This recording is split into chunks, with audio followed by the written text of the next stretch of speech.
ನಮಸ್ತೆ ಯೋಗೀಸ್, ಹೇಗಿದ್ದೀರಾ ಎಲ್ಲರೂ? ನಮ್ಮ ಕಣ್ಣುಗಳು ಕೇವಲ ನೋಡ್ತಕ್ಕಂತಹ ಕಾರ್ಯ ಅಷ್ಟೇ ಮಾಡೋದಿಲ್ಲ, ಸಾಕಷ್ಟು ನಮ್ಮ ವ್ಯಕ್ತಿತ್ವದ ಬಗ್ಗೆ ಕೂಡ ಅದು ಹೇಳುತ್ತೆ. ನಾವು ಹೇಳದೇ ಇರತಕ್ಕಂತಹ ಹಲವಾರು ವಿಷಯ ನಮ್ಮ ಕಣ್ಣುಗಳು ವ್ಯಕ್ತಪಡಿಸುತ್ತೆ.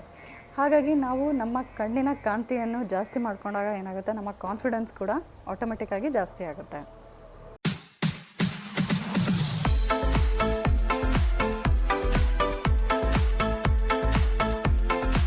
ಎರಡು ವಿಧವಾದಂತಹ ಕಣ್ಣಿನ ತೊಂದರೆ ಕಾಣಿಸ್ಕೋಬೋದು. ಅದು ಯಾವುದು ಅಂತ ಅಂದರೆ, ಮೊದಲನೇದಾಗಿ ಎಕ್ಸ್ಟರ್ನಲ್ ಐ ಪ್ರಾಬ್ಲಮ್ಸ್ ಮತ್ತು internal eye problems. External eye ಪ್ರಾಬ್ಲಮಲ್ಲಿ ಯಾವುದು ಅಂತ ಅಂದರೆ, ಅದು ಡ್ರೈನೆಸ್ ಇರ್ಬೋದು ಅಥವಾ ಇಚ್ಚಿಂಗ್ ಇರ್ಬೋದು, ಇವನ್ ಕಣ್ಣಿನ ಸುತ್ತ ಏನಾಗುತ್ತೆ ಡಾರ್ಕ್ ಸರ್ಕಲ್ಸ್ ಆಗಿರ್ಬೋದು, ಸ್ವೆಲ್ಲಿಂಗ್ ಆಗಿರ್ಬೋದು, ಇದೆಲ್ಲ ಎಕ್ಸ್ಟರ್ನಲ್ ಪ್ರಾಬ್ಲಮ್ಸ್. ಇಂಟರ್ನಲ್ ಪ್ರಾಬ್ಲಮ್ಸ್ಗಳಲ್ಲಿ ಯಾವ್ದು ಬರುತ್ತೆ ಅಂತ ಅಂದರೆ, ಯಾವಾಗ ಕಣ್ಣಿನಲ್ಲಿ ಇರ್ತಕ್ಕಂತಹ ಗ್ಲ್ಯಾಂಡ್ಸ್ಗಳು ಅಂದರೆ ಗ್ರಂಥಿಗಳು ಯಾವಾಗ ಚೆನ್ನಾಗಿ ಕೆಲಸ ಮಾಡೋದಿಲ್ವಲ್ಲ, ಆವಾಗ ಇಂಟರ್ನಲ್ ಐ ಪ್ರಾಬ್ಲಮ್ಸ್ಗಳು ಬರ್ತಕ್ಕಂತಹ ಚಾನ್ಸಸ್ ಬಹಳ ಇದೆ. ಸೊ ಮೊದಲನೆಯ ಗ್ರಂಥಿ ಬಂದುಬಿಟ್ಟು ಅದು ಲ್ಯಾಕ್ರಿಮಲ್ ಗ್ಲ್ಯಾಂಡ್ ಅಂತ ಹೇಳ್ಬಿಟ್ಟು. ಈ ಲ್ಯಾಕ್ರಿಮಲ್ ಗ್ಲ್ಯಾಂಡ್ ಅನ್ನೋದು ಏನಿದೆಯಲ್ಲ, ಇದು ನಮ್ಮ ಕಣ್ಣಿನಲ್ಲಿ ಕಣ್ಣೀರನ್ನು ಉತ್ಪತ್ತಿ ಮಾಡ್ತಕ್ಕಂತಹ ಒಂದು ಕೆಲಸ ಮಾಡುತ್ತದೆ. ಸೊ ಈ ಒಂದು ಗ್ಲ್ಯಾಂಡ್ ಏನಾಗುತ್ತೆ, ಇದು ಸರಿಯಾಗಿ ಫಂಕ್ಷನ್ ಮಾಡದೇ ಇದ್ದಾಗ ಏನಾಗುತ್ತೆ, ಆಟೋಮೆಟಿಕ್ಕಾಗಿ ಒಂದು ಕಣ್ಣಿನ ಒಂದು ಡ್ರೈನೆಸ್ ಇರ್ಬೋದು, ಇಚ್ಚಿಂಗ್ ಇರ್ಬೋದು, ಇದು ಕಾಣಿಸ್ಕೊಳ್ತಕ್ಕಂತಹ ಚಾನ್ಸಸ್ ಭಾಳ ಇರುತ್ತೆ.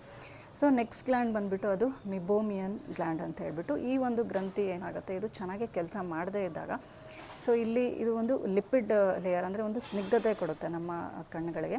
ಸೊ ಈ ಒಂದು ಗ್ಲ್ಯಾಂಡ್ ಪ್ರಾಬ್ಲಮ್ ಇದ್ದಾಗ ಕೂಡ ಏನಾಗುತ್ತೆ, ಸಾಕಷ್ಟು ಕಣ್ಣಿನ ಒಂದು ಸಮಸ್ಯೆ ಕಾಣಿಸ್ಕೊಳ್ತಕ್ಕಂತಹ ಚಾನ್ಸಸ್ಗಳು ಇರುತ್ತೆ. ಕಣ್ಣಿನ ತೊಂದರೆಯಲ್ಲಿ ಇನ್ನೊಂದು ಮುಖ್ಯವಾದಂತಹ ಪ್ರಾಬ್ಲಮ್ ಅಂತ ಅಂದರೆ ಅದು ಮಯೋಪಿಯಾ ಅಂತ ಹೇಳ್ಬಿಟ್ಟು.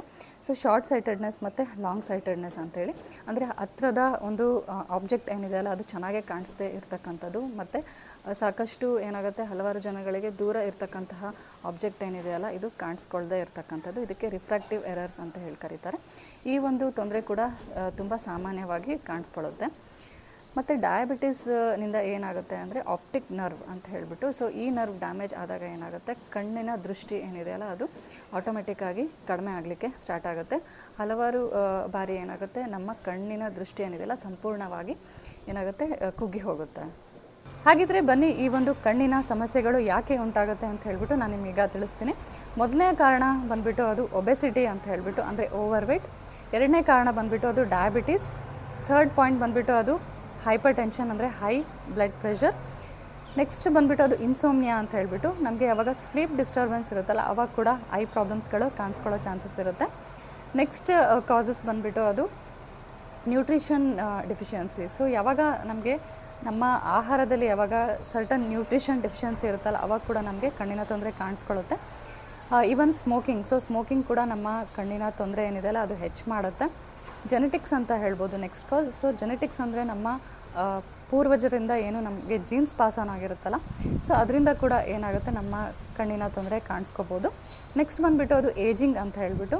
ಸೊ ಏಜಿಂಗ್ ಪ್ರೊಸೆಸ್ಸಲ್ಲಿ ಏನಾಗುತ್ತೆ, ಆಟೋಮೆಟಿಕ್ಕಾಗಿ ನಮ್ಮ ಕಣ್ಣಿನ ಸುತ್ತಲೂ ಏನು ಮಸಲ್ಸ್ಗಳಿರುತ್ತಲ್ಲ, ಸೊ ಅದು ವೀಕ್ ಆಗಲಿಕ್ಕೆ ಸ್ಟಾರ್ಟ್ ಆಗುತ್ತೆ. ಇದರಿಂದ ಕೂಡ ನಮ್ಮ ದೃಷ್ಟಿ ಕಡಿಮೆ ಆಗ್ತಕ್ಕಂತಹ ಚಾನ್ಸಸ್ ಇರುತ್ತೆ.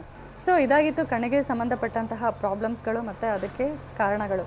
ಸೊ ಹಾಗಾದರೆ ಇದಕ್ಕೆ ಸೊಲ್ಯೂಷನ್ ಏನು ಅಂತ ಹೇಳ್ಬಿಟ್ಟು. ಸೊ ಇದಕ್ಕೆ ಸೊಲ್ಯೂಷನ್ ಏನು ಅಂತ ಅಂದರೆ, ನಾನು ಇವತ್ತಿನ ಒಂದು ಸೆಷನ್ನಲ್ಲಿ ಏನು ಎಕ್ಸಸೈಸ್ಗಳನ್ನು ಹೇಳ್ತೀನಲ್ಲ, ಸೊ ಈ ಎಕ್ಸಸೈಸ್ಗಳನ್ನು ನೀವು ಡೈಲಿ ನೀವು 10 ಮಿನಿಟ್ಸ್ ಈ ಎಕ್ಸಸೈಸ್ಗಳನ್ನು ಮಾಡಿದ್ರೆ ನಿಮ್ಮ ಒಂದು ಕಣ್ಣು ಏನಿದೆಯಲ್ಲ, ಸೊ ಐಸೈಟ್ ಏನಿದೆಯಲ್ಲ, ಈ ಒಂದು ಪ್ರಾಬ್ಲಮಿಂದ ನೀವು ಹೊರ ಬರ್ತೀರಾ. ಮತ್ತು ನಿಮ್ಮ ಒಂದು ಕಣ್ಣಿನ ಸುತ್ತಲೇ ಇರ್ತಕ್ಕಂತಹ ಮಸಲ್ಸ್ಗಳು ಸ್ಟ್ರಾಂಗ್ ಆಗೋದ್ರಿಂದ ನಿಮಗೆ ಕಣ್ಣಿನ ಪ್ರಾಬ್ಲಮ್ಸ್ಗಳು ಆಟೋಮೆಟಿಕ್ಕಾಗಿ ಕಡಿಮೆ ಆಗಲಿಕ್ಕೆ ಸ್ಟಾರ್ಟ್ ಆಗುತ್ತೆ. ಸೊ ಮೊದಲನೇದಾಗಿ ನಾನು ಯೋಗಿಕ್ ಸೂಕ್ಷ್ಮ ವ್ಯಾಯಾಮಗಳನ್ನು ನಾನು ನಿಮಗೆ ಹೇಳ್ತೀನಿ. ಸೊ ಈ ಯೋಗಿಕ್ ಕ್ರಿಯಾಗಳನ್ನು ನೀವು ಮಾಡೋದ್ರಿಂದ ಇದು ಕೂಡ ನಿಮಗೆ ಏನಾಗುತ್ತೆ, ಒಂದು ಬ್ಲಡ್ ಸರ್ಕ್ಯುಲೇಷನ್ ಏನಿದೆಯಲ್ಲ ಕಣ್ಣಿನ ಸುತ್ತಲೂ ಅದು ಇಂಪ್ರೂವ್ ಆಗುತ್ತೆ, ಜಾಸ್ತಿ ಆಗುತ್ತೆ. ಸೊ ಇದರಿಂದ ನಿಮಗೆ ಸಾಕಷ್ಟು ಹೆಲ್ಪ್ ಆಗುತ್ತೆ ಕಣ್ಣಿನ ತೊಂದರೆಯಲ್ಲಿ. ಎರಡನೇದಾಗಿ ನಾನು ಕೆಲವು ಮರ್ಮ ಮಸಾಜ್ ಪಾಯಿಂಟ್ಸ್ಗಳನ್ನು ನಾನು ನಿಮಗೆ ಹೇಳ್ತೀನಿ. ಅಂದರೆ ಮರ್ಮ ಪಾಯಿಂಟ್ಸ್ ಅಂದರೆ ಕೆಲವು ಪಾಯಿಂಟ್ಸ್ಗಳು ನಮ್ಮ ದೇಹದಲ್ಲಿ ಇರುತ್ತೆ. ಸೊ ಇದು ತುಂಬ ಸೆನ್ಸಿಟಿವ್ ಆದಂತಹ ಒಂದು ರೀಜನ್. ಸೊ ಈ ರೀಜನಲ್ಲಿ ಏನು ಬ್ಲಾಕೇಜ್ ಇರುತ್ತಲ್ಲ, ಸೊ ಇದನ್ನು ನಾವು ರಿಮೂವ್ ಮಾಡೋದ್ರಿಂದ ಏನಾಗುತ್ತೆ, ನಮ್ಮ ಸಮಸ್ಯೆಗಳು ಕಡಿಮೆ ಆಗುತ್ತೆ. ಸೊ ಇದು ಕೂಡ ನಾನು ಸೆಕೆಂಡ್ ಪಾರ್ಟಲ್ಲಿ ಹೇಳ್ತೀನಿ. ಥರ್ಡ್ ಪಾರ್ಟಲ್ಲಿ ಕೆಲವು ಯೋಗಾಸನಗಳನ್ನು ಮತ್ತು ಪ್ರಾಣಾಯಾಮಗಳನ್ನು ನಾನು ನಿಮಗೆ ತಿಳಿಸ್ತೀನಿ. ಸೊ ದಟ್ ನಿಮಗೆ ಈ ಒಂದು ಐ ಡಿಸಾರ್ಡರ್ಸ್, ಐ ಪ್ರಾಬ್ಲಮಿಂದ ಹೊರ ಬರಲಿಕ್ಕೆ ಡೆಫಿನೆಟಾಗಿ ಅದು ಹೆಲ್ಪ್ ಮಾಡುತ್ತೆ. ಲಾಸ್ಟಿಗೆ ನಾನು ನಿಮಗೆ ಕೆಲವು ಡಯಟ್ ಟಿಪ್ಸ್ಗಳನ್ನು ನಾನು ನಿಮಗೆ ಕೊಡ್ತೀನಿ. ಸೊ ದಟ್ ನಿಮಗೆ ಐ ಪ್ರಾಬ್ಲಮ್ಸ್ ಇದ್ದರೆ ಅದರಿಂದ ಹೊರ ಬರಲಿಕ್ಕೆ ಸಾಕಷ್ಟು ಹೆಲ್ಪ್ ಮಾಡುತ್ತೆ. ಬನ್ನಿ ಈಗ ನಾವು ಐ ಎಕ್ಸಸೈಸ್ಗಳನ್ನು ಸ್ಟಾರ್ಟ್ ಮಾಡೋಣ. ಈ ಎಕ್ಸಸೈಸ್ಗಳನ್ನು ಮಾಡೋದಕ್ಕಿಂತ ಮುಂಚೆ ನೀವು ಸ್ಪೆಕ್ಸ್ನ ಯೂಸ್ ಮಾಡ್ತಾಯಿದ್ರೆ ಅಥವಾ ಲೆನ್ಸಸ್ಗಳನ್ನು ಯೂಸ್ ಮಾಡ್ತಾಯಿದ್ರೆ ಅದನ್ನು ತೆಗೆದುಬಿಡಿ, ಮತ್ತು ನಿಮ್ಮ ಕಣ್ಣುಗಳನ್ನು ನೀವು ಕ್ಲೀನಾಗಿ ವಾಶ್ ಮಾಡಿರಿ. ಸೊ ಬನ್ನಿ ಇವಾಗ ನಾವು ಮೊದಲನೇ ಕ್ರಿಯೆ ಸ್ಟಾರ್ಟ್ ಮಾಡೋಣ. ಅದು ಯೋಗಿಕ್ ಸೂಕ್ಷ್ಮ ಕ್ರಿಯೆ ಅಂತ ಹೇಳ್ಬಿಟ್ಟು ಈ ಒಂದು ಎಕ್ಸಸೈಸ್ಗಳಲ್ಲಿ ಮೊದಲನೇದಾಗಿ ನಾನು ಕಪಾಲ ರಂಧ್ರ ದೌತಿ ಅಂತ ಹೇಳಿಬಿಟ್ಟು ಈ ಒಂದು ಪ್ರೊಸೀಜರ್ ಇದನ್ನು ಹೇಗೆ ಮಾಡೋದು ಅಂಥೇಳಿ ನಾನು ನಿಮಗೀಗ ತಿಳಿಸ್ತೀನಿ. ಮೊದಲನೇದಾಗಿ ನಾವು ಏನು ಮಾಡ್ತೀವಿ ಅಂದರೆ ಈ ರೀತಿ ನಮ್ಮ 4 ಫಿಂಗರ್ಸಿಂದ ಏನು ಮಾಡ್ತೀವಿ, ನಮ್ಮ ಫೋರ್ ಹೆಡ್ನ ಈ ರೀತಿ ಮಸಾಜ್ ಕೊಡ್ತೀವಿ. ಈ ರೀತಿ 10 ಕೌಂಟ್ಸ್ ತನಕ ಮಾಡೋಣ. 1 2 3 4 normal breathe in breathe out ಮಾಡಿ. 5 6 7 8 9 10 ರಿಲ್ಯಾಕ್ಸ್. ಈಗ ಇಂಡೆಕ್ಸ್ ಫಿಂಗರಿಂದ ಈ ಒಂದು ಫಿಂಗರಿಂದ ಈ ರೀತಿ ನಮ್ಮ ಟೆಂಪಲ್ಸ್ನ ಪ್ರೆಸ್ ಮಾಡೋಣ ಈ ರೀತಿ. ಓಕೆ, ಇನ್ಹೇಲ್ ಮಾಡಿ ಉಸಿರು ತಗೊಳ್ಳಿ, ಪ್ರೆಸ್ ಮಾಡಿ, ಹೋಲ್ಡ್, ಉಸಿರು ಕಟ್ಟಿ 5 ಸೆಕೆಂಡ್ಸ್, ಎಕ್ಸೇಲ್, ಉಸಿರು ಬಿಡಿ. ಸೊ ಬೆರಳುಗಳು ಕೂಡ ವಾಪಸ್. ನೆಕ್ಸ್ಟ್ ಬಂದುಬಿಟ್ಟು ನಮ್ಮ 2 ಫಿಂಗರ್ಗಳಿಂದ, ಸೊ ಇಂಡೆಕ್ಸ್ ಫಿಂಗರ್ ಮತ್ತು ಮಿಡಲ್ ಫಿಂಗರಿಂದ ನಾವೇನು ಮಾಡ್ತೀವಿ, ಈ ರೀತಿ ನಮ್ಮ ಐ ಸಾಕೆಟ್ನ ಮಸಾಜ್ ಕೊಡ್ತೀವಿ ಈ ರೀತಿ. ಸೊ ಸ್ಲೋ ಆಗಿ ಈ ರೀತಿ ಮಸಾಜ್ ಕೊಡಿ. So 5 times. ಸೊ ಈ ಒಂದು ಪ್ರೊಸೀಜರ್ನ ಕಪಾಲರಂಧ್ರ ದೌತಿ ಅಂತ ಹೇಳಿ ಕರೀತಾರೆ. ಸೊ ಈ ರೀತಿ ಈ ಒಂದು ಎಕ್ಸಸೈಸ್ನ ನೀವು ಮನೇಲಿ 3 ಟೈಮ್ಸ್ ಇದನ್ನು ನೀವು ರಿಪೀಟ್ ಮಾಡಿ. ಬನ್ನಿ ಇವಾಗ ನಾನು ನೆಕ್ಸ್ಟ್ ಎಕ್ಸಸೈಸು ನಿಮಗೆ ತೋರಿಸ್ತೀನಿ. ಸೊ ಅದಕ್ಕೆ ಕಪ್ಪಿಂಗ್ ಅಂತ ಹೇಳಿ ಕರೀತಾರೆ. ಸೊ ಕಪ್ಪಿಂಗಲ್ಲಿ ಏನು ಮಾಡ್ತೀವಿ ಅಂತ ಅಂದರೆ ಈ ರೀತಿ ನಮ್ಮ 2 ಕೈಗಳನ್ನು ಈ ರೀತಿ ಉಜ್ತೀವಿ. ಸೊ ಈ ರೀತಿ ಕಂಪ್ಲೀಟಾಗಿ ಅದು ಚೆನ್ನಾಗಿ ಹೀಟ್ ಆಗಬೇಕು. ಸೊ ಕೈ ಚೆನ್ನಾಗಿ ಹೀಟ್ ಅಪ್ ಆದಮೇಲೆ ಸೊ ಏನು ಮಾಡ್ತೀವಿ, ನಮ್ಮ ಕಣ್ಣುಗಳ ಮೇಲೆ ಈ ರೀತಿ ಪ್ಲೇಸ್ ಮಾಡ್ತೀವಿ. ಸೊ ಇದಕ್ಕೆ ಕಪ್ಪಿಂಗ್ ಅಂತಾರೆ. ಈ ರೀತಿ 5 ಸೆಕೆಂಡ್ಸ್ ಹೋಲ್ಡ್ ಮಾಡಿ. ಇದು ಕೂಡ ಏನಾಗುತ್ತೆ, ನಮ್ಮ ಕಣ್ಣಿನ ಪ್ರಾಬ್ಲಮ್ಸ್ ಇದ್ದರೆ ಸಾಲ್ವ್ ಮಾಡಲಿಕ್ಕೆ ಹೆಲ್ಪ್ ಮಾಡುತ್ತೆ. ಓಕೆ, ಸೊ ಬನ್ನಿ ಇವಾಗ ನಾವು ನೆಕ್ಸ್ಟ್ ಎಕ್ಸಸೈಸ್ ಮಾಡೋಣ. ಅದು ಬ್ಲಿಂಕಿಂಗ್ ಅಂತ ಹೇಳ್ಬಿಟ್ಟು ನಾವು ಫೋನ್ನ ಯಾವಾಗ ಕಂಟಿನ್ಯೂಸ್ ಆಗಿ ನೋಡ್ತೀವಲ್ಲ, ನಾವು ಬ್ಲಿಂಕ್ ಮಾಡೋದನ್ನೇ ಮರ್ತೋಗ್ಬಿಡ್ತೀವಿ. ಸೊ ನಾವು 1 ನಿಮಿಷದಲ್ಲಿ ಅಟ್ಲೀಸ್ಟ್ 15 ಸಲನಾದರೂ ನಾವು ಬ್ಲಿಂಕ್ ಮಾಡಬೇಕಾಗುತ್ತೆ. ಸೊ ಈ ಒಂದು ಬ್ಲಿಂಕಿಂಗ್ ಎಕ್ಸಸೈಸ್ ಮಾಡೋದ್ರಿಂದ ಕೂಡ ಏನಾಗುತ್ತೆ, ನಮ್ಮ ಐ ಮಸಲ್ಸ್ಗಳು ತುಂಬ ಚೆನ್ನಾಗಿ ಏನಾಗುತ್ತೆ, ಅಲ್ಲಿ ಒಂದು ಮಸಾಜ್ ಆಗುತ್ತೆ, ಬ್ಲಡ್ ಸರ್ಕ್ಯುಲೇಷನ್ ಜಾಸ್ತಿ ಆಗುತ್ತೆ. ಸೊ ಬನ್ನಿ ಇವಾಗ ನಾವು ಬ್ಲಿಂಕಿಂಗ್ ಮಾಡೋಣ. ಸೊ ಈ ರೀತಿ ಸ್ಟ್ರೈಟಾಗಿ ಕೂತ್ಕೊಳ್ಳಿ. ನೆಕ್ಸ್ಟ್ ಕಣ್ಣುಗಳನ್ನು ಬ್ಲಿಂಕ್ ಮಾಡಿ ಅಟ್ಲೀಸ್ಟ್ 30 ಸೆಕೆಂಡ್ಸ್ ತನಕ ಈ ರೀತಿ.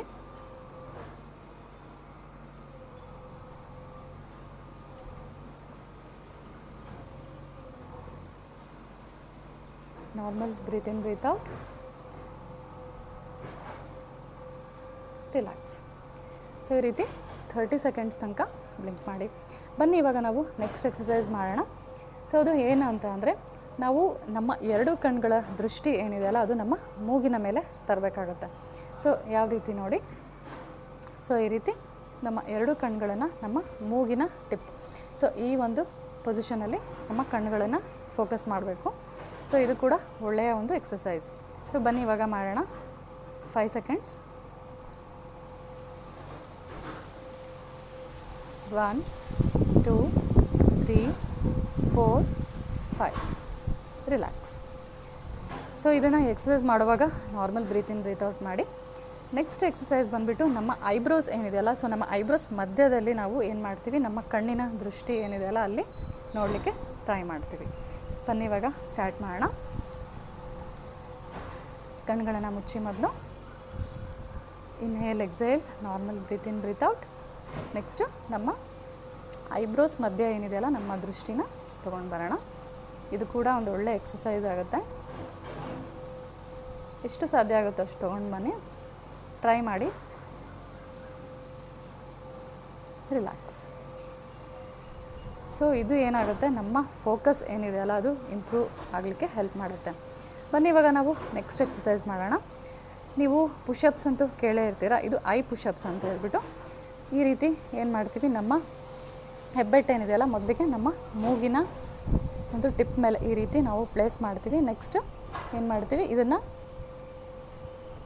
ಈ ರೀತಿ ಡಿಸ್ಟೆನ್ಸಲ್ಲಿ, ಈ ಒಂದು ಡಿಸ್ಟೆನ್ಸಲ್ಲಿ ನಾವು ಇದನ್ನು ಪುಷ್ ಮಾಡ್ತೀವಿ. ನೆಕ್ಸ್ಟ್ ಇದೇ ರೀತಿ ನಾವು ಸ್ಲೋ ಆಗಿ ನಮ್ಮ ಮೂಗಿನ ತುದಿ ಈ ರೀತಿ ನೋಡಬೇಕಾಗತ್ತೆ. ಸೊ ಈ ರೀತಿ 3 ಟೈಮ್ಸ್ ಮಾಡಿ ನಮ್ಮ ಕಣ್ಣಿನ ದೃಷ್ಟಿ ಏನಿದೆಯಲ್ಲ, ನಮ್ಮ ಥಂಬ್ ನೇಲ್ ಏನಿದೆಯಲ್ಲ ಅದ್ರ ಮೇಲೆ ಇರಬೇಕಾಗುತ್ತೆ. ಸೊ ಈ ರೀತಿ ಇನ್ನೊಂದು ಟೈಮ್ ತೋರಿಸ್ತೀನಿ ನಿಮಗೆ.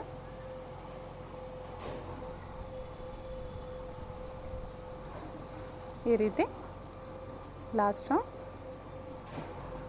ಈ ರೀತಿ ಫೋಕಸ್ ಮಾಡಿ ರಿಲ್ಯಾಕ್ಸ್. ಓಕೆ, ಬನ್ನಿ ಇವಾಗ ನಾವು ನೆಕ್ಸ್ಟ್ ಎಕ್ಸಸೈಸ್ ಮಾಡೋಣ. ಇಲ್ಲಿ ನಾವೇನು ಮಾಡ್ತೀವಿ ಅಂತ ಅಂದರೆ, ನಮ್ಮ ಕಣ್ಣು ಏನಿದೆಯಲ್ಲ, ನಮ್ಮ ಐಬಾಲ್ ಈ ರೀತಿ ನಾವು ಲೆಫ್ಟಿಗೆ ನೋಡ್ತೀವಿ. ಓಕೆ, ಸೊ ಬನ್ನಿ ಈಗ ಪ್ರಾಕ್ಟೀಸ್ ಮಾಡೋಣ. ನಮ್ಮ ಕಣ್ಣುಗಳನ್ನು ನಾವು ಲೆಫ್ಟ್ ಸೈಡ್ ಮೊದಲಿಗೆ ನೋಡ್ತೀವಿ ಈ ರೀತಿ 5 ಸೆಕೆಂಡ್ಸ್ ತನಕ.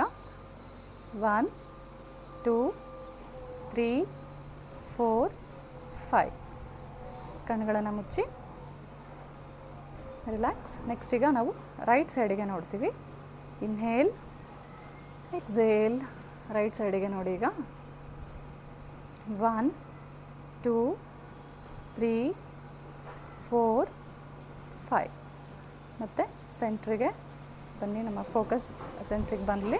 ನೆಕ್ಸ್ಟು ಕಣ್ಣುಗಳನ್ನು ಮುಚ್ಚಿ ರಿಲ್ಯಾಕ್ಸ್. ಓಕೆ, ಈಗ ಈ ರೀತಿ, ಸೊ ಈ ಒಂದು ಪೊಸಿಷನ್ ಡಯಾಗ್ನಲಲ್ಲಿ ಈ ರೀತಿ ಲೆಫ್ಟಿಂದ ರೈಟ್ ನಾವು ನೋಡಬೇಕಾಗುತ್ತೆ. ನೋಡಿ ನಾನು ಹೇಗೆ ಮಾಡ್ತೀನಿ, ಲೆಫ್ಟ್ ರೈಟ್ ಸೈಡ್ ಈ ರೀತಿ 5 ಟೈಮ್ಸ್ ಮಾಡೋಣ. ಇದು 1 2 3 4 5. ನೆಕ್ಸ್ಟು ಈಗ ಈ ಒಂದು ಪೊಸಿಷನಲ್ಲಿ ರೈಟಿಂದ ಲೆಫ್ಟ್ ಸೈಡ್ 1 2 3 4 5 ಸೆಂಟ್ರಲ್ಲಿ ತೊಗೊಂಡ್ಬನ್ನಿ ಫೋಕಸ್. ನೆಕ್ಸ್ಟು ಕಣ್ಣುಗಳನ್ನು ಮುಚ್ಚಿ ರಿಲ್ಯಾಕ್ಸ್. ನೆಕ್ಸ್ಟ್ ಎಕ್ಸಸೈಸ್ ಬಂದುಬಿಟ್ಟು ರೊಟೇಷನ್ ಅಂತ ಹೇಳ್ಬಿಟ್ಟು, ನಮ್ಮ ಐಬಾಲ್ ಏನಿದೆಯಲ್ಲ ಅದನ್ನು ನಾವು ಈ ರೀತಿ clockwise anticlockwise ಏನು ಮಾಡ್ತೀವಿ, ರೊಟೇಟ್ ಮಾಡ್ತೀವಿ. ಸೊ ಮೊದಲಿಗೆ ನಾವು ಸೆಂಟರ್ ನಮ್ಮ ಮೂಗಿನ ಟಿಪ್ಪಿಂದ ಸ್ಟಾರ್ಟ್ ಮಾಡೋಣ. ಸೊ ಇಲ್ಲಿಂದ ಸ್ಟಾರ್ಟ್ ಮಾಡಿ ಏನು ಮಾಡ್ತೀವಿ, ನಾವು ನಮ್ಮ ಕಣ್ಣುಗಳನ್ನು ಈ ರೀತಿ ರೊಟೇಟ್ ಮಾಡ್ತೀವಿ.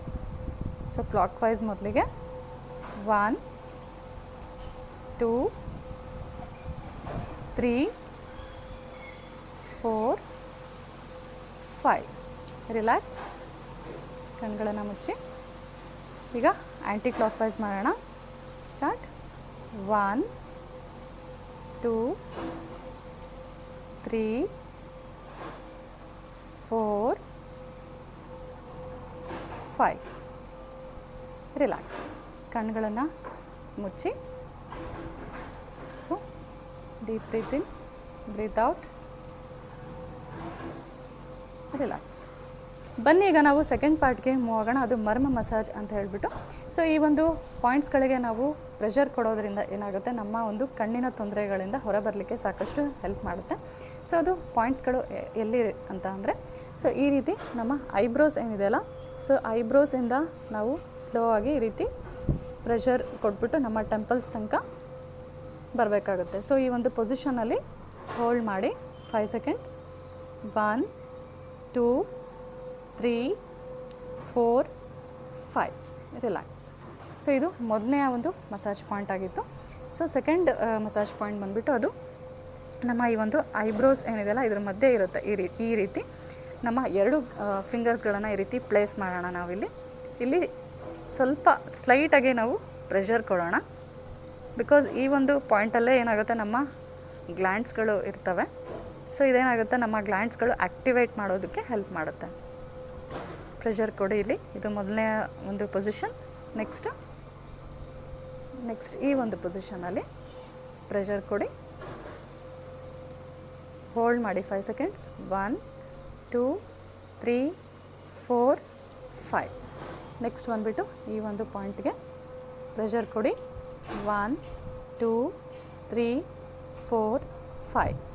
ನೆಕ್ಸ್ಟ್ ಪಾಯಿಂಟ್, ಈ ಒಂದು ಪೊಸಿಷನಲ್ಲಿ ಪ್ರೆಷರ್ ಕೊಡಿ. 1 2 3 4 5. ನೆಕ್ಸ್ಟ್ ಈ ಒಂದು ಪಾರ್ಟ್ಗೆ 1 2 normal breathe in breathe out ಮಾಡಿ. 1 2 3 4 5. ಸ್ಲೋ ಆಗಿ ನಿಮ್ಮ ಕಣ್ಣುಗಳನ್ನು ಓಪನ್ ಮಾಡಿ. ಸೊ ಇದಾಗಿತ್ತು ಮರ್ಮ ಮಸಾಜ್ ಪಾಯಿಂಟ್ಸ್ ಅಂತ ಹೇಳಿಬಿಟ್ಟು. ಬನ್ನಿ ಈಗ ನಾವು ಥರ್ಡ್ ಪಾರ್ಟ್ಗೆ ಮೂವ್ ಆಗೋಣ. ಕೆಲವು ಯೋಗಾಸನಗಳನ್ನು ನಿಮಗೆ ತಿಳಿಸ್ತೀನಿ.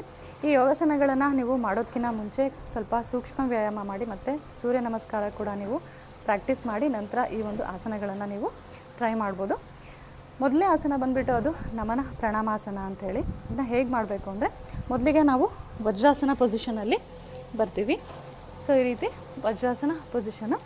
ಸೊ ಈ ವಜ್ರಾಸನ ಪೊಸಿಷನಲ್ಲಿ ಬಂದಮೇಲೆ ನಾವೇನು ಮಾಡ್ತೀವಿ, ನಮ್ಮ ಎರಡು ಕೈಗಳನ್ನ ಇಂಟರ್ಲಾಕ್ ಮಾಡಿಬಿಟ್ಟು ಇನ್ಹೇಲ್ ಮಾಡಿ ಮೊದಲು ಉಸಿರು ತೊಗೊಳ್ಳಿ. ನೆಕ್ಸ್ಟ್ ಎಕ್ಸೇಲ್ ಮಾಡ್ತಾ ಉಸಿರು ಬಿಡ್ತಾ ಏನು ಮಾಡ್ತೀವಿ, ನಾವು ನಮ್ಮ ಹಣೆನ ಈ ರೀತಿ ನಮ್ಮ ಮ್ಯಾಟ್ಗೆ ಈ ರೀತಿ ಟಚ್ ಮಾಡ್ತೀವಿ. ನೆಕ್ಸ್ಟ್ ನಮ್ಮ ಈ ರೀತಿ ನಮ್ಮ ತಲೆನ ಪ್ಲೇಸ್ ಮಾಡಿ ನೆಕ್ಸ್ಟ್ ನಮ್ಮ ಎರಡು ಕೈಗಳನ್ನು ನಾವು ಈ ರೀತಿ ಲಿಫ್ಟ್ ಮಾಡ್ತೀವಿ. So normal breathe in breathe out ಮಾಡಿ ಈ ಒಂದು ಪೊಸಿಷನಲ್ಲಿ hold 1 2 3 4 5. Inhale, exhale, relax. So slow ಆಗಿ ಮತ್ತು ವಜ್ರಾಸನ ಪೊಸಿಷನ್. ಸೊ ಬನ್ನಿ ಇವಾಗ ನಾವು ನೆಕ್ಸ್ಟ್ ಆಸನಗೆ ಮೂವ್ ಆಗೋಣ. ಅದು ಸರ್ವಾಂಗಾಸನ ಅಂತ ಹೇಳಿ. ಸೊ ಈ ಒಂದು ಆಸನನ ಹೇಗೆ ಮಾಡೋದು ಅಂತ ಅಂದರೆ ಈ ರೀತಿ ನಾವು ನಮ್ಮ ಬೆನ್ನಿನ ಮೇಲೆ ಈ ರೀತಿ ಮಲ್ಕೋಬೇಕಾಗುತ್ತೆ. ಓಕೆ, ನೆಕ್ಸ್ಟ್ ಏನು ಮಾಡಬೇಕು, ನಾವು ಇನ್ಹೇಲ್ ಎಕ್ಸೇಲ್ ಮಾಡ್ತಾ normal breathe in breathe out ಮಾಡ್ತಾ ಏನು ಮಾಡ್ತೀವಿ, ನಾವು ಈ ರೀತಿ ನಮ್ಮ ಎರಡು ಕಾಲುಗಳನ್ನು ಲಿಫ್ಟ್ ಮಾಡ್ತೀವಿ. ವಿತ್ ನಮ್ಮ ಹಿಪ್ಸ್ ಕೂಡ ನಾವು ಲಿಫ್ಟ್ ಮಾಡಬೇಕಾಗುತ್ತೆ. ಸೊ ಈ ಒಂದು ಆಸನ ಕಷ್ಟ ಆದರೆ ನೀವು ಮೊದಲಿಗೆ ವಿಪರೀತ ಕರಣಿ ಟ್ರೈ ಮಾಡ್ಬೋದು. ಸೊ ನೋಡಿ ಈ ರೀತಿ. ಸೊ ನೋಡಲಿಕ್ಕೆ ಇನಿಷಿಯಲ್ ಆಗಿ ಕಷ್ಟ ಅನಿಸುತ್ತೆ, ಬಟ್ ತುಂಬ ಈಸಿ ಇದೆ. ಸೊ ಇದು ವಿಪರೀತ ಕರಣಿ. ಸೊ ಸ್ಟಾರ್ಟಿಂಗಲ್ಲಿ ವಿಪರೀತ ಕರಣಿ ಪ್ರಾಕ್ಟೀಸ್ ಮಾಡಿ ನಂತರ ಸೊ ಈ ಒಂದು ಪೊಸಿಷನ್ಗೆ Sarvangasana. Normal breathe in breathe out ಮಾಡಿ ಈ ಒಂದು ಪೊಸಿಷನಲ್ಲಿ ಇನ್ಹೇಲ್, ಎಕ್ಸೇಲ್, ರಿಲ್ಯಾಕ್ಸ್. ಓಕೆ, ಕೆಲವು ಪ್ರಾಣಾಯಾಮಗಳ ಅಭ್ಯಾಸದಿಂದ ಏನಾಗುತ್ತೆ, ನಮ್ಮ ಕಣ್ಣಿನ ಒಂದು ದೃಷ್ಟಿ ಏನಿದೆಯಲ್ಲ ಅದು ಡೆಫಿನೆಟಾಗಿ ಇಂಪ್ರೂವ್ ಆಗುತ್ತೆ ಮತ್ತು ಅದರ ಪ್ರಾಬ್ಲಮ್ಸ್ ಕೂಡ ಸಾಲ್ವ್ ಆಗುತ್ತೆ. ಸೊ ಮೊದಲನೆಯ ಪ್ರಾಣಾಯಾಮ ಬಂದುಬಿಟ್ಟು ಅದು ಕಪಾಲಭಾತಿ ಅಂಥೇಳಿ. ನೆಕ್ಸ್ಟ್ ಬಂದುಬಿಟ್ಟು ಅದು ಭ್ರಾಮರಿ ಅಂಥೇಳಿ. ಈ ಒಂದು ಪ್ರಾಣಾಯಾಮಗಳ ಲಿಂಕ್ ಏನಿದೆಯಲ್ಲ ಸಪ್ರೇಟಾಗಿ ನಾನು ವಿಡಿಯೋ ಮಾಡಿದ್ದೀನಿ. ಅದರ ಲಿಂಕ್ ನಾನು ಡಿಸ್ಕ್ರಿಪ್ಷನಲ್ಲಿ ಹಾಕಿರ್ತೀನಿ. ನೀವು ಅದನ್ನು ನೋಡಿ ಮನೇಲಿ ಪ್ರಾಕ್ಟೀಸ್ ಮಾಡ್ಬೋದು. ಮೊದಲನೇದಾಗಿ ನಾನು ಕಪಾಲಭಾತಿ 20 ಕೌಂಟ್ಸ್ ನಿಮಗೆ ತೋರಿಸ್ತೀನಿ. ಸೊ ಇದನ್ನ ಹೇಗೆ ಮಾಡೋದು ಅಂದರೆ ಮೊದಲನೇದಾಗಿ ನಮ್ಮ ಬ್ಯಾಕ್ ಸ್ಟ್ರೈಟ್ ಇರಬೇಕಾಗುತ್ತೆ. ನೆಕ್ಸ್ಟು ಚಿನ್ನ ಮುದ್ರಾ, ಕಣ್ಣುಗಳನ್ನು ಮುಚ್ಚಿ ಇನ್ಹೇಲ್ ಮಾಡಿ, ಡೀಪ್ ಇನ್ಹೇಲ್. ಸೊ ಇಲ್ಲಿ ನಾವು ಕಪಾಲಭಾತಿಯಲ್ಲಿ ಆ್ಯಕ್ಟಿವ್ ಆಗಿ ಏನು ಮಾಡ್ತೀವಿ, ಎಕ್ಸೇಲ್ ಮಾಡ್ತೀವಿ ಮತ್ತು ಪಾಸಿವ್ ಆಗಿ ಇನ್ಹೇಲ್ ಮಾಡ್ತೀವಿ. ನೋಡಿ ಇವಾಗ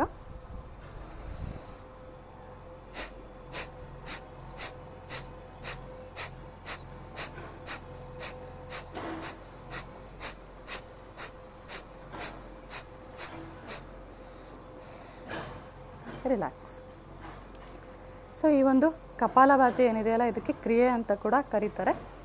ಬನ್ನಿ ಇವಾಗ ನಾವು ನೆಕ್ಸ್ಟ್ ಪ್ರಾಣಾಯಾಮ ಮಾಡೋಣ. ಅದು ಭ್ರಾಮರಿ ಅಂತ ಹೇಳಿ.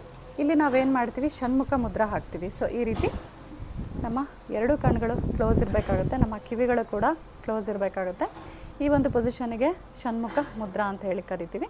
ಸೊ ಈ ಒಂದು ಪೊಸಿಷನಲ್ಲಿ ಏನು ಮಾಡ್ತೀವಿ, ನಾವು ಉಸಿರನ್ನ ತೊಗೋತೀವಿ, ಮೂಗಿನ ಮುಖಾಂತರ ಉಸಿರು ತೊಗೋತೀವಿ ಮತ್ತು ದುಂಬಿ ಹೇಗೆ ಸೌಂಡ್ ಮಾಡುತ್ತಲ್ಲ ಆ ರೀತಿ ನಾವು ಉಸಿರನ್ನ ಬಿಡ್ತಾ ದುಂಬಿ ಥರ ಸೌಂಡ್ ಮಾಡ್ತಾ ನಾವು ಉಸಿರನ್ನ ಬಿಡ್ತೀವಿ. ಸೊ ಬನ್ನಿ ಇವಾಗ ನಾನು ತೋರಿಸ್ತೀನಿ ನಿಮಗೆ. ಇನ್ಹೇಲ್ ಮಾಡಿ ಮೂಗಿನ ಮುಖಾಂತರ,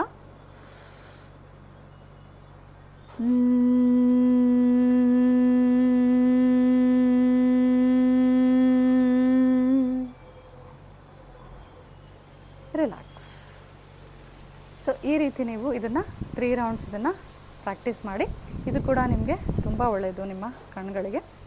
ಸೊ ಈ ಎಲ್ಲ ಯೋಗಾಸನಗಳು, ಪ್ರಾಣಾಯಾಮಗಳು ಮತ್ತು ಮರ್ಮ ಮಸಾಜ್ ಮತ್ತು ಏನು ನಾನು ಯೋಗಿಕ್ ಕ್ರಿಯೆಗಳನ್ನು ಏನು ಹೇಳಿದ್ನಲ್ಲ, ಈ ಎಲ್ಲ ಎಕ್ಸಸೈಸ್ಗಳನ್ನು ಈ ಒಂದು ಸೀಕ್ವೆನ್ಸಲ್ಲೇ ನೀವು ಮನೆಯಲ್ಲಿ ಕಂಟಿನ್ಯೂಸ್ ಆಗಿ ನೀವು ಪ್ರಾಕ್ಟೀಸ್ ಮಾಡಿ ನೋಡಿ. ಡೆಫಿನೆಟಾಗಿ ನಿಮ್ಮ ಒಂದು ಕಣ್ಣಿನ ಪವರ್ ಏನಿದೆಯಲ್ಲ ಅದು ಡೆಫಿನೆಟಾಗಿ ಕಡಿಮೆ ಆಗುತ್ತೆ. ಈ ಒಂದು ಎಕ್ಸಸೈಸ್ಗಳನ್ನು ಮಾಡ್ತಾ ನಮ್ಮ ಡಯಟ್ ಏನಿದೆಯಲ್ಲ, ನಮ್ಮ ಆಹಾರದ ಕೂಡ ತುಂಬ ಇಂಪಾರ್ಟೆಂಟ್ ಆಗುತ್ತೆ ನಮ್ಮ ಈ ಕಣ್ಣಿನ ದೃಷ್ಟಿ ಸಮಸ್ಯೆ ಏನಿದೆಯಲ್ಲ ಇದರಿಂದ ಹೊರಬರಲಿಕ್ಕೆ. ಏಕೆಂದರೆ ನ್ಯೂಟ್ರಿಷನ್ ಡೆಫಿಷಿಯನ್ಸಿ ಏನಿದೆಯಲ್ಲ ಇದು ಕೂಡ ಒಂದು ಪ್ರಮುಖವಾದಂತಹ ಕಾರಣ ಅನ್ಬೋದು ಕಣ್ಣಿನ ತೊಂದರೆಗಳಿಗೆ. ಸೊ ಅದು ಯಾವ ರೀತಿಯಾದಂತಹ ಆಹಾರ ತೊಗೋಬೇಕು ಅಂತ ಅಂದರೆ ಒಮೆಗಾ 3 ಫ್ಯಾಟಿ ಆ್ಯಸಿಡ್ಸ್ ಅಂತ ಹೇಳ್ಬಿಟ್ಟು ಈ ಒಂದು ನ್ಯೂಟ್ರಿಯೆಂಟ್ ಏನಿದೆ ಅಲ್ಲ, ಸೊ ಈ ಒಂದು ಡಿಫಿಷಿಯನ್ಸಿ ಆದಾಗ ಏನಾಗುತ್ತೆ, ಡೆಫಿನೆಟಾಗಿ ನಮಗೆ ಕಣ್ಣಿನ ಸಮಸ್ಯೆ ಕಾಣಿಸ್ಕೊಳ್ಳುತ್ತೆ. ಸೊ ನಾವು ಒಮೆಗಾ 3 ಫ್ಯಾಟಿ ಆ್ಯಸಿಡ್ ಇರ್ತಕ್ಕಂತಹ ಆಹಾರಗಳನ್ನು ನಾವು ತೊಗೋಬೇಕಾಗುತ್ತೆ. ಇದು ಅಕ್ಸೆ ಬೀಜದಲ್ಲಿರುತ್ತೆ, ಮತ್ತು ಚಿಯಾ ಸೀಡ್ಸ್ ಇರ್ಬೋದು. ಸೊ ಈ ಒಂದು ಸೀಡ್ಸ್ಗಳಲ್ಲಿರುತ್ತೆ, ಮತ್ತು ಫಿಶ್ ಆಯಿಲ್ ಕ್ಯಾಪ್ಸೂಲ್ಸ್ಗಳು ಬರುತ್ತೆ. ನೀವು ಡಾಕ್ಟ್ರ್ ಪ್ರಿಸ್ಕ್ರಿಪ್ಷನ್ ಮೂಲಕ ಏನು ಮಾಡ್ಬೋದು, ನೀವು ಇದನ್ನು ಕನ್ಸ್ಯೂಮ್ ಮಾಡ್ಬೋದು. ನೆಕ್ಸ್ಟ್ ಬಂದುಬಿಟ್ಟು ಅದು ವಿಟಮಿನ್ ಎ ಮತ್ತು ವಿಟಮಿನ್ ಸಿ ಅಂತ ಹೇಳಿಬಿಟ್ಟು ಈ ಒಂದು ಅಂಶ ಏನಿದೆಯಲ್ಲ, ಸೊ ಇದರ ಒಂದು ಕೊರತೆ ಇದ್ದಾಗ ಏನಾಗುತ್ತೆ, ಡೆಫಿನೆಟಾಗಿ ನಮಗೆ ಏನಾಗುತ್ತೆ, ಕಣ್ಣಿನ ಸಮಸ್ಯೆ ಕಾಣಿಸ್ಕೊಳ್ಳುತ್ತೆ. ಸೊ ನಾವು ಏನು ಮಾಡಬೇಕಾಗುತ್ತೆ, ನಮ್ಮ ಆಹಾರದಲ್ಲಿ ವಿಟಮಿನ್ ಎ ಮತ್ತು ಸಿ ರಿಚ್ ಇರ್ತಕ್ಕಂತಹ ಆಹಾರಗಳನ್ನು ತೊಗೋಬೇಕಾಗುತ್ತೆ. ಅದು ಪಾಲಕ ಸೊಪ್ಪು ಇರ್ಬೋದು, ಅಥವಾ ಕ್ಯಾರೆಟ್ ಇರ್ಬೋದು, ಬೀನ್ಸ್ ಇರ್ಬೋದು. ಸೊ ಈ ಒಂದು ತರಕಾರಿಗಳಲ್ಲಿ ಮತ್ತು ಹಸಿರು ಇರ್ತಕ್ಕಂತಹ ಒಂದು ಏನು ಸೊಪ್ಪು ಏನಿದೆ ಅಲ್ಲ, ಸೊ ಇದರಲ್ಲೂ ಕೂಡ ಏನಾಗುತ್ತೆ, ಸಾಕಷ್ಟು ವಿಟಮಿನ್ ಎ ಮತ್ತು ಸಿ ಅಂಶ ಇರುತ್ತೆ. ಸೊ ಈ ಆಹಾರಗಳನ್ನು ನಾವು ತಗೊಂಡಾಗ ನಮ್ಮ ಕಣ್ಣಿನ ಸಮಸ್ಯೆ ಏನಿದೆಯಲ್ಲ, ಅದರಿಂದ ನಾವು ಡೆಫಿನೆಟಾಗಿ ಹೊರ ಬರ್ಬೋದು. ನೆಕ್ಸ್ಟ್ ಕೆಲವು ಟಿಪ್ಸ್ಗಳನ್ನು ನಾನು ನಿಮಗೆ ಹೇಳ್ತೀನಿ. ನಾವೇನು ಮಾಡ್ತೀವಿ, ಮುಖಕ್ಕೆ ಸಾಕಷ್ಟು ನಾವೇನು ಮಾಡ್ತೀವಿ, ನಾವು ಅದನ್ನು ವಾಶ್ ಮಾಡ್ತೀವಿ, ಬಟ್ ಕಣ್ಣಿನ ಕೇರ್ ಯಾರು ಕೂಡ ಮಾಡೋದಿಲ್ಲ. ಸೊ ನಾವು ಏನು ಮಾಡಬೇಕಾಗುತ್ತೆ ಅಂದರೆ, ನಾವು ಹೊರಗಡೆಯಿಂದ ನಾವು ಧೂಳು ಅಷ್ಟೊಂದು ಪೊಲ್ಯೂಷನಿಂದ ನಾವು ಹೊರಗಡೆಯಿಂದ ನಾವು ಮನೆಗೆ ಬಂದಾಗ ಏನು ಮಾಡಬೇಕಾಗುತ್ತೆ, ನಮ್ಮ ಕಣ್ಣುಗಳು ಏನಾಗುತ್ತೆ, ಸೊ ಡ್ರೈ ಆಗಿರುತ್ತೆ, ಅದರಲ್ಲಿ ಸಾಕಷ್ಟು ಡರ್ಟ್ ಆಗಿರುತ್ತೆ. ಸೊ ಇದರಿಂದ ನಾವು ಹೇಗೆ ಹೊರ ಬರ್ಬೋದು ಅಂದರೆ, ನಮಗೆ ಮೆಡಿಕಲ್ ಸ್ಟೋರಲ್ಲಿ ಏನಾಗುತ್ತೆ, ರೋಸ್ ವಾಟರ್ ಅಂತ ಹೇಳಿ ಸಿಗುತ್ತೆ. ಸೊ ಈ ರೋಸ್ ವಾಟರ್ನ ನೀವು ಯೂಸ್ ಮಾಡೋದ್ರಿಂದ ಏನಾಗುತ್ತೆ, ನಮ್ಮ ಕಣ್ಣಿನಲ್ಲಿ ಇರ್ತಕ್ಕಂತಹ ಒಂದು ಡಸ್ಟ್ ಪಾರ್ಟಿಕಲ್ಸ್ ಏನಾಗುತ್ತೆ, ಅದು ಚೆನ್ನಾಗಿ ರಿಮೂವ್ ಆಗಿಬಿಡುತ್ತೆ. ಸೊ ಇದನ್ನು ಒನ್ ಡ್ರಾಪ್, ಸೊ ಲೆಫ್ಟ್ ಮತ್ತು ರೈಟ್, ಸೊ ಈ ಒಂದು ಡ್ರಾಪ್ಸ್ಗಳನ್ನು ನೀವು ಡೈಲಿ ನೀವು ಹೊರಗಡೆ ಹೋಗಿ ಬಂದಾಗ ನೀವು ಯೂಸ್ ಮಾಡೋದ್ರಿಂದ ಸೊ ನಿಮಗೆ ಒಂದು ಇಚ್ಚಿಂಗ್ ಆಗಿರ್ಬೋದು ಅಥವಾ ರೆಡ್ನೆಸ್ ಆಗಿರ್ಬೋದು, ಇದು ನಿಮಗೆ ಕಾಣಿಸ್ಕೊಳ್ಳೋದಿಲ್ಲ. ಮತ್ತು ಸಾಕಷ್ಟು ಬಾರಿ ಏನಾಗುತ್ತೆ, ನಮ್ಮ ಕಣ್ಣುಗಳು ಡ್ರೈ ಆಗಿಬಿಟ್ಟು ಏನಾಗುತ್ತೆ, ಅಲ್ಲಿ ಒಂದು ರೆಡ್ನೆಸ್ ಕಾಣಿಸ್ಕೊಳ್ಳುತ್ತೆ ಮತ್ತು ಇಚ್ಚಿಂಗ್ ಕಾಣಿಸ್ಕೊಳ್ಳುತ್ತಲ್ಲ. ಈ ಒಂದು ಸಮಸ್ಯೆಯಿಂದ ಹೊರಬರಲಿಕ್ಕೋಸ್ಕರ ಸೊ ಲಿಬ್ರಿಕ್ಸ್ ಅಂತ ಹೇಳಿಬಿಟ್ಟು ಈ ಒಂದು ಹೈ ಡ್ರಾಪ್ ಸಿಗುತ್ತೆ. ನಾವು ಆಹಾರದ ಮೂಲಕ ಏನಾಗುತ್ತೆ, ನಮ್ಮ ಕಣ್ಣಿನ ಒಂದು ಡ್ರೈನೆಸ್ನ ನಾವು ಸಾಲ್ವ್ ಮಾಡ್ಕೋಬೋದು. ಬಟ್ ಏನಾಗುತ್ತೆ, ಈ ಒಂದು ಡ್ರಾಪ್ನ ನೀವು ಹೊರಗಡೆ ಹೋಗಿ ಬಂದಾಗ ಏನಾಗುತ್ತೆ, ಅಪ್ಲೈ ಮಾಡ್ಕೊಳ್ಳೋದ್ರಿಂದ ನಾವು ಮುಖಕ್ಕೆ ಹೇಗೆ ನಾವು ಕೇರ್ ಮಾಡ್ತೀವಲ್ಲ, ಸೊ ಮುಖಕ್ಕೆ ಹೇಗೆ ನಾವು ಮಾಯ್ಶ್ಚರೈಸರ್ ಹಚ್ಕೊತೀವಿ, ಲೋಷನ್ ಹಚ್ಕೊತೀವಿ, ಅದೇ ರೀತಿ ನಾವು ನಮ್ಮ ಕಣ್ಣುಗಳನ್ನು ಕೂಡ ಕೇರ್ ಮಾಡಬೇಕಾಗುತ್ತೆ. ಸೊ ಇದು ಕೂಡ ಲುಬ್ರಿಕ್ಸ್ ಡ್ರಾಪ್ಸ್ ಏನಿದೆ, ಇದು ಕೂಡ ಒಳ್ಳೆಯ ಒಂದು ಮಾಯ್ಶ್ಚರೈಸರ್ ಆಗಿ ಕೆಲಸ ಮಾಡುತ್ತೆ ನಮ್ಮ ಕಣ್ಣುಗಳಿಗೆ. ಮತ್ತು ಏನು ಡಸ್ಟ್ ಏನಿದೆಯಲ್ಲ, ಅದು ಕೂಡ ಹೊರ ಬರಲಿಕ್ಕೆ ಹೆಲ್ಪ್ ಮಾಡುತ್ತೆ. ನೆಕ್ಸ್ಟ್ ಇನ್ನೊಂದು ಟಿಪ್ನ ನಿಮ್ಮ ಹತ್ರ ಶೇರ್ ಮಾಡ್ಕೊಳ್ಳೋಕ್ಕೆ ನಾನು ಇಷ್ಟಪಡ್ತೀನಿ. ಅದು ಏನಂತ ಅಂದರೆ, ನಾವು ಸ್ಕ್ರೀನನ್ನು, ಮೊಬೈಲ್ ಫೋನ್ಸ್ಗಳನ್ನು ನಾವು ಯಾವಾಗ ನೋಡ್ತೀವಿ, ಸೊ ನಾವು ಬ್ಲಿಂಕ್ ಮಾಡೋದನ್ನು ಮರ್ತು ಬಿಡ್ತೀವಿ. ಸೊ ನಾವು ಬ್ಲಿಂಕ್ ಮಾಡೋದ್ರ ಕಡೆ ಕೂಡ ಗಮನ ಕೊಡಬೇಕಾಗುತ್ತೆ. ಮತ್ತು ಆವಾಗವಾಗ ನಮ್ಮ ಕಣ್ಣುಗಳನ್ನು ನಾವು ಕ್ಲೀನಾಗಿ ವಾಶ್ ಮಾಡೋದು ಕೂಡ ತುಂಬ ಇಂಪಾರ್ಟೆಂಟ್ ಆಗುತ್ತೆ.